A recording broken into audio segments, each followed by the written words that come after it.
ఈ పెద్ద మనిషి చంద్రబాబు నాయుడు ఇంకా ఏమన్నాడో తెలుసా? ఇది వెరీ ఇంట్రెస్టింగ్, ఇదంతా మీరంతా వినాలి. ఈ 143 ప్రామిసులు కాక, ఇవి కాక చంద్రబాబు నాయుడు ఇంకా ఆయన ఏమన్నాడో ఒక్కసారి నేను ప్లే చేస్తా ఎన్నికలప్పుడు. ఒక్కసారి మీరంతా కూడా, ఎందుకంటే బాగా ఇంట్రెస్టింగ్ టాపిక్ ఇది. ఒకసారి ప్లే చేయమంట. ఈరోజు నేను ఒకటి హామీ ఇస్తున్నా, జగన్మోహన్ రెడ్డి పెట్టిన సంక్షేమ కార్యక్రమాలు ఆగిపోవు. ఇంకా మెరుగైన సంక్షేమ కార్యక్రమాలు ఇచ్చి మిమ్మల్ని ముందుకు తీసుకుపోతామని హామీ ఇస్తున్నా. మనం హామీలు ఇచ్చాం, సూపర్ 6 చెప్పాం, చూస్తే భయం వేస్తా ఉంది. ముందు కదలలేకపోతున్నాం. ఈ విషయాలు రాష్ట్ర ప్రజానీకం కూడా ఆలోచించాలి. ఈరోజు నేను ఒకటి హామీ ఇస్తున్నా, జగన్మోహన్ రెడ్డి పెట్టిన సంక్షేమ కార్యక్రమాలు ఆగిపోవు. ఇంకా మెరుగైన సంక్షేమ కార్యక్రమాలు ఇచ్చి మిమ్మల్ని ముందుకు తీసుకుపోతామని హామీ ఇస్తున్నా. మనం హామీలు ఇచ్చాం, సూపర్ 6 చెప్పాం, చూస్తే భయం వేస్తా ఉంది. ముందు కదలలేకపోతున్నాం. ఈ విషయాలు రాష్ట్ర ప్రజానీకం కూడా ఆలోచించాలి. చాలమ్మా, చంద్రబాబు నాయుడు అన్న మాటలు ఈ ఎన్నికలప్పుడు సూపర్ 6లు, సూపర్ 7 లేకు 143 హామీలు, ఇవి కాక జగన్మోహన్ రెడ్డి ఇచ్చే ప్రతి హామీని కొనసాగుతుంది. ఇవి కాక ఇంకా మెరుగైన సంక్షేమం కూడా అనలే, సంక్షేమం సంక్షేమం ఆ పథకాలు ఇస్తానని చెప్పాడు.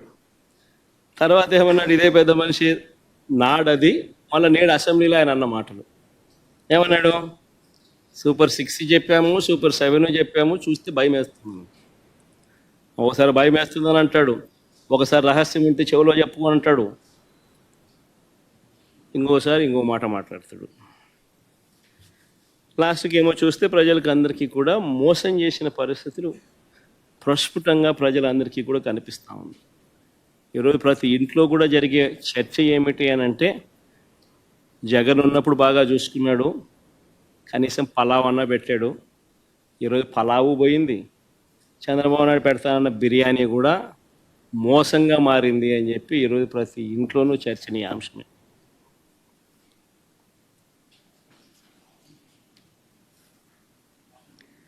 ఆ రోజు ఒకవైపున సంక్షేమ కార్యక్రమాలన్నీ కూడా ఎప్పుడూ రాష్ట్ర చరిత్రలో జరగని విధంగా,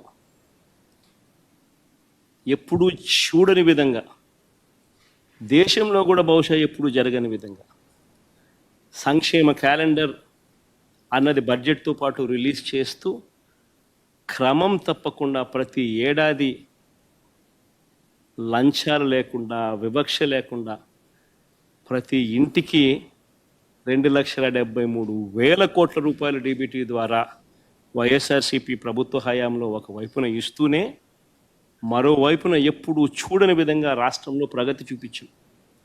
4 సీపోర్ట్లు యుద్ధ ప్రాతిపదికన కట్టడం మొదలెట్టాం. 17 కొత్త మెడికల్ కాలేజీలు రాష్ట్ర చరిత్రలో ఎప్పుడు జరగని విధంగా అడుగులు వేయడం మొదలెట్టాయి. అందులో 5 అప్పటికే కంప్లీట్ అయిపోయి, సీపోర్ట్లు కూడా కట్టే 4 కోట్లలో 1 ప్రైవేటు, మిగతా 3 రాష్ట్ర ప్రభుత్వం కట్టే పోర్ట్లు. మా ప్రభుత్వంలో ఉండగానే రామాయపట్నం పోర్టు అయితే దాదాపుగా 70% అయిపోయింది అప్పటికి. మిగిలిన మచిలీపట్నం పోర్టు, మిగిలిన మూలపేట పోర్టు, శ్రీకాకుళంలో ఉన్న పోర్ట్లు దాదాపు 30% దగ్గర కూడా అయిపోయింది. 17 మెడికల్ కాలేజీలలో మా హయాంలో 5 మెడికల్ కాలేజ్ ఇనాగ్రేట్ కూడా చేసినాం. మిగిలినటి వార్ ఫుటింగ్ బేసిస్ మీద పనులు జరుగుతూ ఉన్న పరిస్థితి. 10 ఫిషింగ్ హార్బర్లు, 6 ఫిష్ ల్యాండింగ్ సెంటర్లు,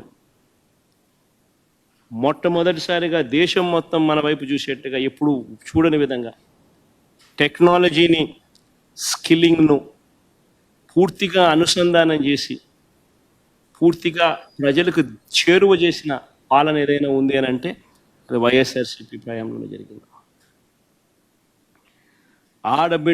బిడ్డ పుట్టిన దగ్గర నుంచి బిడ్డ పుట్టిన దగ్గర నుంచి